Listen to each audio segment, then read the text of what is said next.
ನಾವಿರುವಂತ stone town ಇಂದ 10, 20, 30, 40 kilometre ಹಂಗೆ ಬಂದ್ಬಿಟ್ವಿ. ನಾವಿವಾಗ ಬಿಲ್ಗೇಟ್ಸ್ ಐಲ್ಯಾಂಡ್ ಹೋಗ್ತಾ ಇದೀವಿ.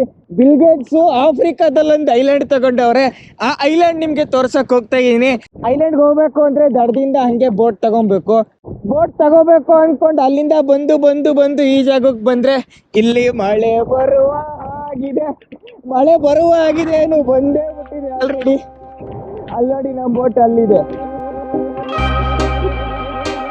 ಬೋಟ್ ನಮ್ಮನ್ನು ಕರ್ಕೊಂಡೋಗಕ್ಕೆ ಬಂದೇ ಬಿಡ್ತು.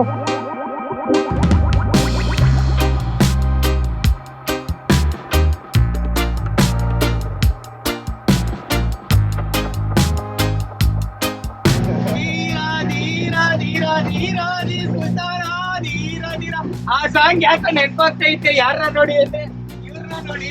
ಈ ಮಳೆಯಲ್ಲೂ ಬೋಟ್ ನ ತಗೊಬಂದ್ಬಿಟ್ಟು ನಾವು ನೆಲ್ಲ ಹತ್ತಿಸ್ಕೊಂಡು ಇಂಜಿನ್ ಆನ್ ಮಾಡ್ಕೊಂಡು ಹೋಯ್ತಾ ಇದೀವಿ. ಹಿಂದೂ ಮಹಾಸಾಗರವನ್ನ ದಾಟ್ಕೊಂಡು ಬಿಲ್ಗೇಟ್ಸ್ ಐಲ್ಯಾಂಡ್ ಹೋಗ್ತಾ ಇದೀವಿ. ಬಿಲ್ಗೇಟ್ಸ್ ಐಲ್ಯಾಂಡ್ ಕಾಣ್ತಾ ಇದೆ ನೋಡಿ ಅಲ್ಲಿ.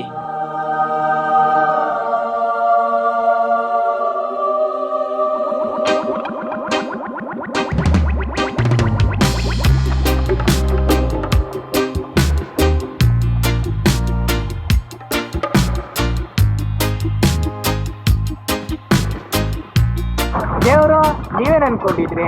ಬಿಲ್ಗೇಟ್ಸ್ ಐಲ್ಯಾಂಡ್ ಕರ್ಕೊಂಡು ಹೋಗ್ಬಿಟ್ಟು ಬಿಲ್ಗೇಟ್ಸ್ ಬಂಗ್ಲೆ, ಹೆಲಿಕಾಪ್ಟರ್, ಕಾರು ಎಲ್ಲ ತೋರಿಸ್ತೀನಿ ಅನ್ಕೊಂಡ್ರ? ಓಹೋ, ಪ್ರೈವೇಟ್ ಐಲ್ಯಾಂಡ್ ಹೆಂಗ್ ಹೋಗಕ್ಕಾಗುತ್ತೆ ಹೇಳಿ ಅಲ್ವಾ? ಬಿಲ್ಗೇಟ್ಸ್ ಇಲ್ಲ ಅಂದ್ರೆ ಏನು? ಸಮುದ್ರದಲ್ಲಿರುವಂತ ಜಲಚರಗಳನ್ನ ನೋಡಿರಾ? ಲಕ್ಕಿದ್ರೆ ಡಾಲ್ಫಿನ್ ನೋಡಿರಾ? ತುಂಬಾ ಹತ್ತಿರದಿಂದ ನೋಡಿರಾ? Okay, let's go inside the water.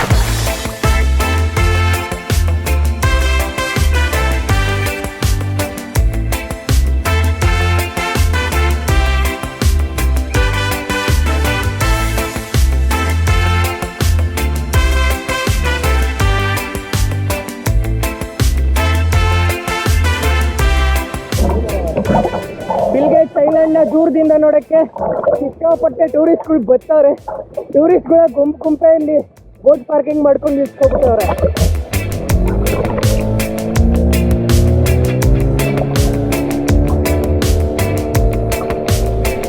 ಎಲ್ಲ ಫಾರಿನವರೆಲ್ಲ ಬಂದ್ಬಿಟ್ಟು ಮೀನುಗಳನ್ನ ನೋಡ್ತಾ ಅವ್ರೆ. ಹಂಗೆ ಸಮುದ್ರದಲ್ಲಿ ಈಜಾಡ್ಕೊಂಡು ಮೀನುಗಳನ್ನ ನೋಡ್ಕೊಂಡು ಎಂಜಾಯ್ ಮಾಡ್ತಾ ಇದ್ವಿ. ಬೋಟ್ ಮ್ಯಾನ್ಗೆ ಸಡನ್ ಆಗಿ ಕಾಲ್ ಬಂತು. ಏನು ಅಂತ ನೋಡಿದ್ರೆ ಡಾಲ್ಫಿನ್ ಕಾಣಿಸ್ತಾ ಇದೆಯಂತೆ. ಅಲ್ಲೆಲ್ಲ ಡಾಲ್ಫಿನ್ ನೋಡಕ್ ಹೋಗೋಣ.